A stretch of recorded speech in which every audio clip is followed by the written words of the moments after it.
আমি আছি গোবরডাঙ্গাতে। আর পশ্চিমবঙ্গের উত্তর চব্বিশ পরগনা এক ঐতিহাসিক শহর হলো গোবরডাঙ্গা।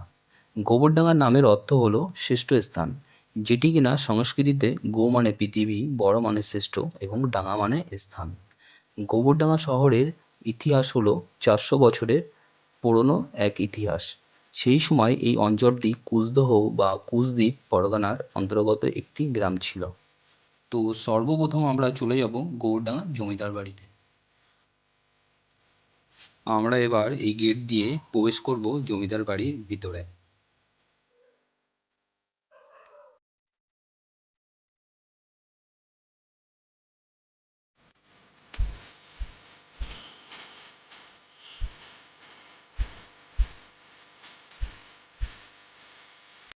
তো আমরা এই রাস্তা ধরে সামনের দিকে আমরা কিন্তু এগিয়ে যাচ্ছি।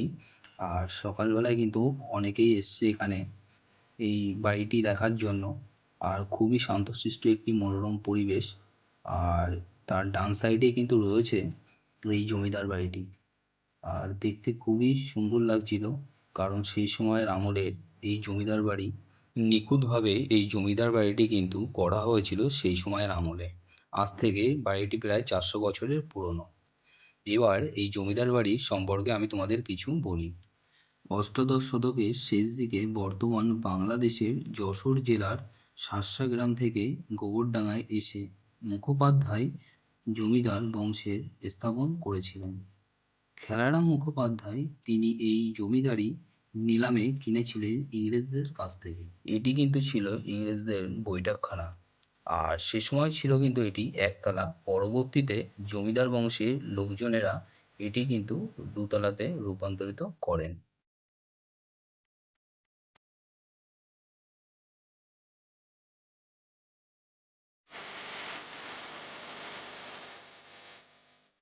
সামনে যে বড় পিলারগুলি দেখতে পাচ্ছ, এগুলি কিন্তু সম্পূর্ণ পাথর দিয়ে তৈরি করা।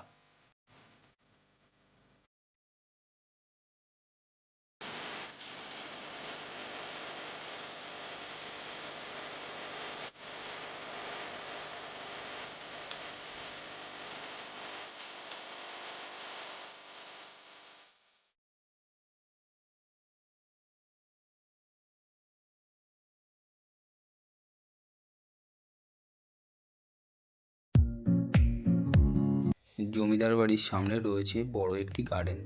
আর তারই সামনে রয়েছে কিন্তু এই ছোট ছোট গাছগুলি দিয়ে চারিদিকটা ঘেরা। আর এই গার্ডেনের সামনে রয়েছে কিন্তু বড় একটি পুকুর।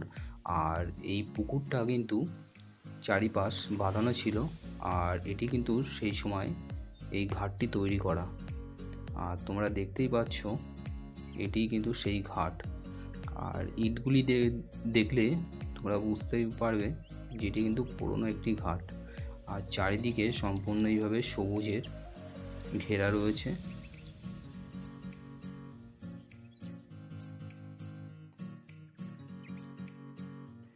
আর জমিদার বাড়ির পিছনে রয়েছে কিন্তু সেই পূজা দালান। আর প্রত্যেক বছর দুর্গাপুজোর সময় 5 দিন এখানে ধুমধাম করে কিন্তু পুজো হয়।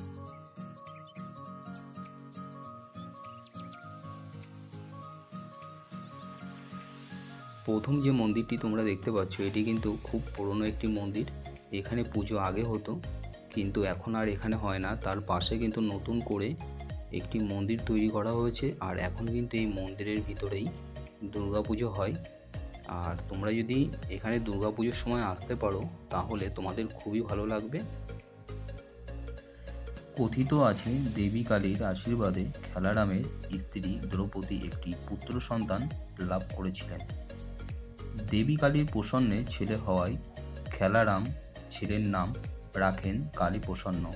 তারপর থেকেই প্রত্যেক ব্যক্তির নামের সঙ্গে প্রসন্ন শব্দটি যুক্ত করা হয়ে আসছে। এরপর খেলারাম দেবী কালী মন্দিরের কাজ শুরু করেছিলেন, কিন্তু মন্দিরের সমস্ত কাজ হওয়ার আগেই 1718 খ্রিস্টাব্দে তিনি মারা যান। আমাদের জমিদার বাড়ি ঘোরার পরে আমরা চলে যাব প্রসন্নময়ী মায়ের কালী মন্দিরে।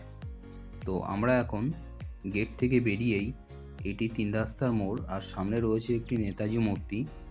আর তার সামনে থেকেই এই যে কিন্তু রাস্তা মন্দিরের ঢুকবার। তো আমরা এই রাস্তা দিয়ে মন্দিরের ভিতরে প্রবেশ করলাম।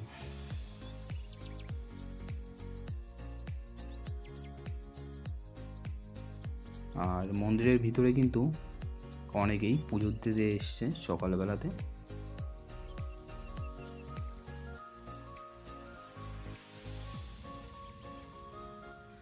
আর সামনে আমরা এগিয়ে যেতেই শ্রী শ্রী প্রসন্নময়ীর মায়ের এই মূর্তিটি তোমরা দেখতেই পাচ্ছ।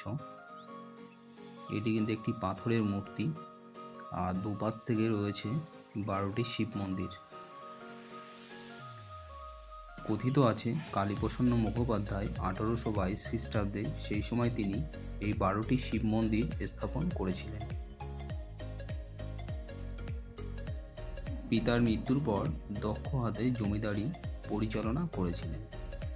1844 সালে তিনি মারা যান এবং তার বয়স হয়েছিল মাত্র 50 বছর।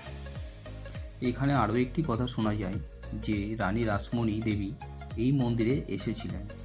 কথিত আছে এই মন্দিরের আদলে দক্ষিণেশ্বরের শিব মন্দির স্থাপন করা হয়েছিল।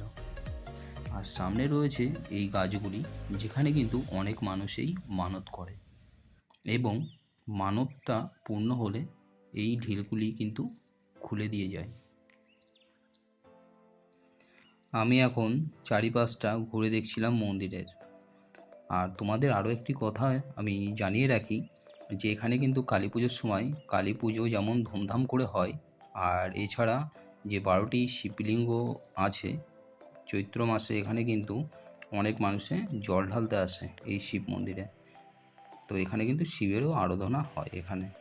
তো আমি এখন এখান থেকে বেরিয়ে যাব রাজবাড়ি গেটের সামনে। তোমরা যে গেটটি দেখতে পাচ্ছ এটি হলো পুরনো রাজবাড়ি গেট। 1868 সালে জমিদার সারদা প্রসন্ন মুখোপাধ্যায় এই গেটটি তৈরি করেছিলেন এবং এই যে পাথরের ঘড়ি তোমরা দেখতে পাচ্ছ এটি হলো সোলারিয়াম ক্লক বা সূর্য ঘড়ি।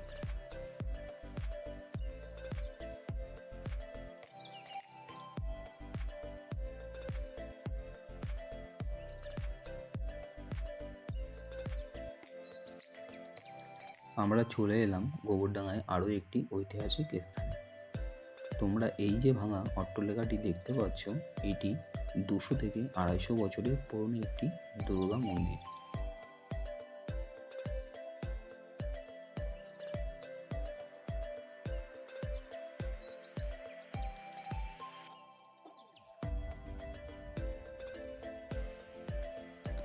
জমিদারের এক দেওয়ান এই স্থানে পুজো আরম্ভ করেছিলেন, কিন্তু উনি মারা যাওয়ার পরে এখন ওনার পুত্ররা এখানে পূজা করেন, কিন্তু পুজোটা অন্য স্থানে সরিয়ে নিয়ে গেছে। আর এই বাড়িটি সম্পূর্ণ এইভাবে জরাজীর্ণ অবস্থায় পড়ে আছে, আর চারিদিকটা সম্পূর্ণ এইভাবে উপর থেকে গাছপালা কিন্তু হয়ে আছে। আর মন্দিরের ভিতরে এটি কিন্তু সেই পূজার বেদি।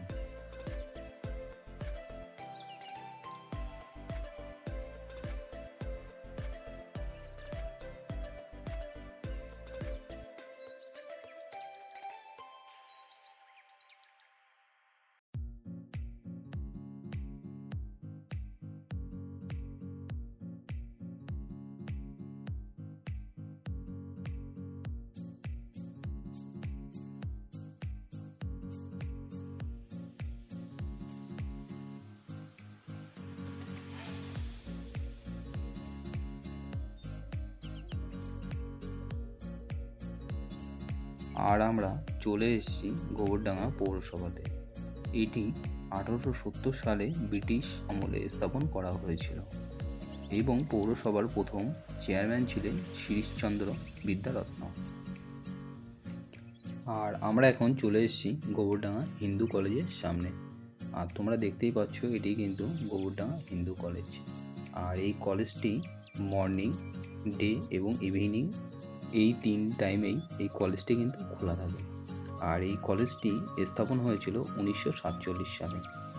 আর বর্তমানে এই কলেজের স্টুডেন্ট সংখ্যা প্রায় 15,000-এরও বেশি।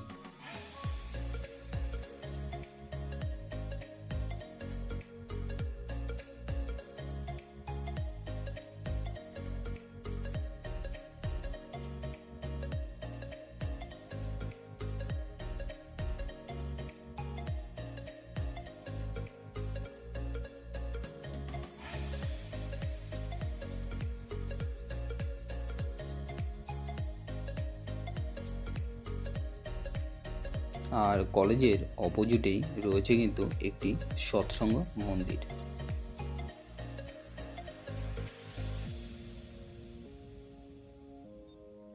তো আমি এখন চলে এসেছিলাম গোবরডাঙ্গা স্টেশনে। তোমরা দেখতেই পাচ্ছ এটি কিন্তু স্ট্যান্ডার্ড কোয়ালিটির প্ল্যাটফর্ম, আর তার নিচেই রয়েছে কিন্তু এই 3.5 নম্বর প্ল্যাটফর্মটি। হাতিকে মালগাড়িতে ওঠানোর জন্য গোবরডাঙ্গার জমিদার এই প্ল্যাটফর্মটি তৈরি করেন, এবং গোবরডাঙ্গা জমিদারের দেশ বিদেশের অনেক রকম হাতি ছিল, আর এই খবর ছড়িয়ে পড়েছিল গোটা বঙ্গদেশে। এই খবর পৌঁছে গেছিল বাংলাদেশের জমিদারের কাছে। তখন বাংলাদেশের জমিদার গোবরডাঙ্গা জমিদারকে হাতি দেওয়ার জন্য অনুরোধ করেন। জমিদারের তৎপরতায় এবং ইংরেজদের সাহায্যে এই প্ল্যাটফর্মটি তৈরি করা হয়েছিল। আর আমরা এখন চলে এসেছি শিরিশচন্দ্র বিদ্যারত্ন সরণিতে।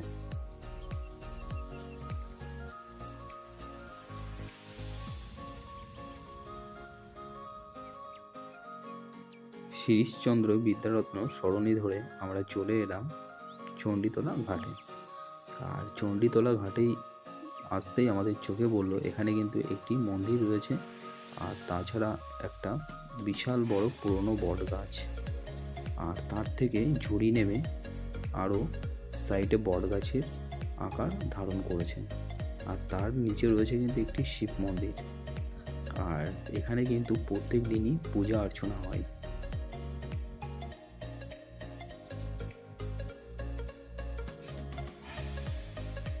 আর আমরা এখন চলে এলাম এই ঘাটে।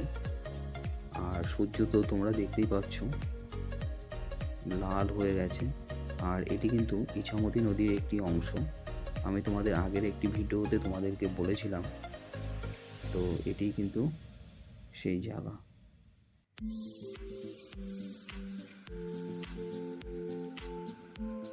আর আমরা এই ঘাট থেকে দেখতে পাচ্ছিলাম যে শিরিশচন্দ্র বিদ্যারত্ন সরণির যে শিব মন্দির ওটি। আর আমরা কিন্তু এখন এখানে চলে এলাম। আর তোমাদের একটা কথা জানাই যে শিরিশচন্দ্র বিদ্যারত্ন একজন বাঙালি সমাজ সংস্কারক ছিলেন, এবং তিনি ঈশ্বরচন্দ্র বিদ্যাসাগরের সহযোগী ছিলেন। 1856 খ্রিস্টাব্দে 7ই ডিসেম্বর কলকাতাতে প্রথম বিধবা বিবাহ তিনি করেন। বিদ্যাসাগর মহাশয়ের সহযোগিতায় এই বিবাহটি রাজকৃষ্ণ বন্দ্যোপাধ্যায়, সুকিয়া স্ট্রিটের বাড়িতে বিদ্যাসাগর, রামাপ্রসাদ রায়, নীলকমল মুখোপাধ্যায়, কালীপ্রসন্ন সিংহ এছাড়া প্যারাচাঁদ মিত্র উপস্থিতিতে এই বিবাহটি হয়েছিল।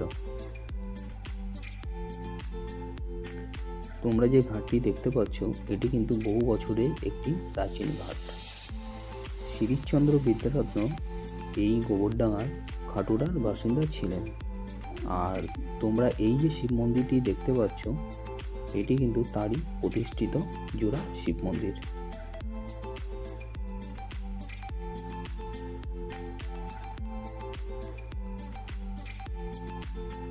আর এখানে কিন্তু রয়েছে এই শিবলিঙ্গ। আমি তোমাদেরকে একটু দেখাবো। এই যে ভিতরে এই শিবলিঙ্গকে আরাধনা করা হয়।